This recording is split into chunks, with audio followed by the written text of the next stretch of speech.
Bonjour Jean-Paul Bedbez. Bonjour.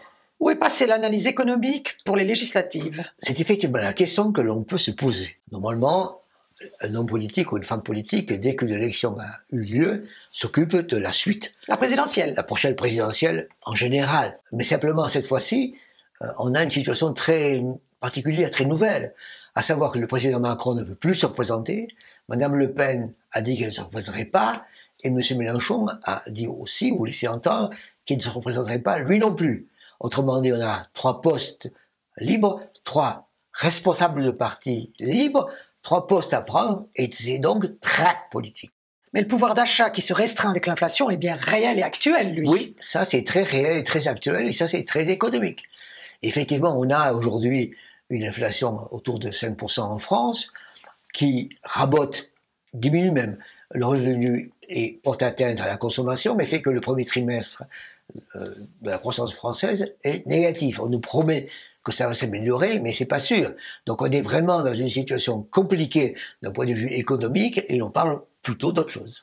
Alors que tout cela va conditionner notre économie. Tout à fait. C'est-à-dire que nous sommes dans une phase, à mon avis, durablement inflationniste. Si on regarde les causes, il y a fondamentalement aujourd'hui le gaz et le pétrole, c'est-à-dire les conséquences de la guerre d'Ukraine, qui font peser longtemps sur le prix du gaz et le prix du pétrole, directement à la pompe, directement en Allemagne et indirectement quand on achète des produits allemands. Donc tout ceci va durer et va nous accompagner. Ensuite, il y a l'amélioration, le regain chinois qui se met en place, et on peut se demander si les Chinois ne vont pas en profiter pour augmenter leurs tarifs.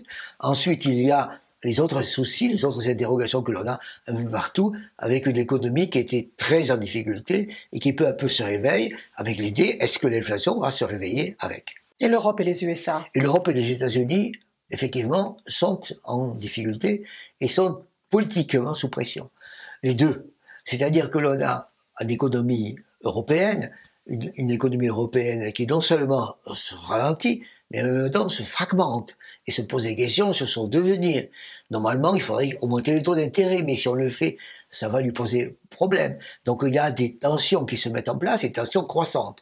Même chose d'ailleurs aux États-Unis, où si on augmente les taux d'intérêt pour calmer l'inflation, on met en jeu aussi la croissance. En plus, ils sont inquiets pour leur leadership. Absolument. Donc on a là des problèmes économiques et politiques plus mêlés que jamais. Fondamentalement, si les États-Unis veulent guider le monde comme avant ils le faisaient, il faudrait que ce soit accepté d'abord par leurs alliés, et c'est pas sûr, et ensuite par le monde entier, Chine en premier, et c'est sûr que ça n'aura pas lieu. Donc on parle politique pour que l'on ne parle pas économique. Effectivement, parce que l'économie c'est beaucoup plus difficile aujourd'hui, et que si on a une solution ou des solutions économiques, on pourrait essayer de convaincre des groupes de pays de s'organiser, étant entendu qu'il ne peut pas y avoir de solution économique unique pour se sortir de l'affaire aujourd'hui. Ça ne peut être que des solutions économiques réparties. Autrement dit, c'est donc très politique. Mais pour que ce soit très politique, il faut d'abord que ce soit très économique, et on n'y est pas.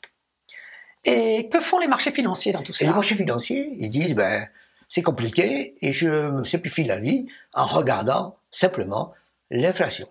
Bienheureux les pauvres d'esprit. Merci Jean-Paul Bedbez. Je vous invite à vous abonner, je vous invite à liker, je vous invite à en parler, je vous invite à faire des commentaires. Donc, je vous invite. Merci.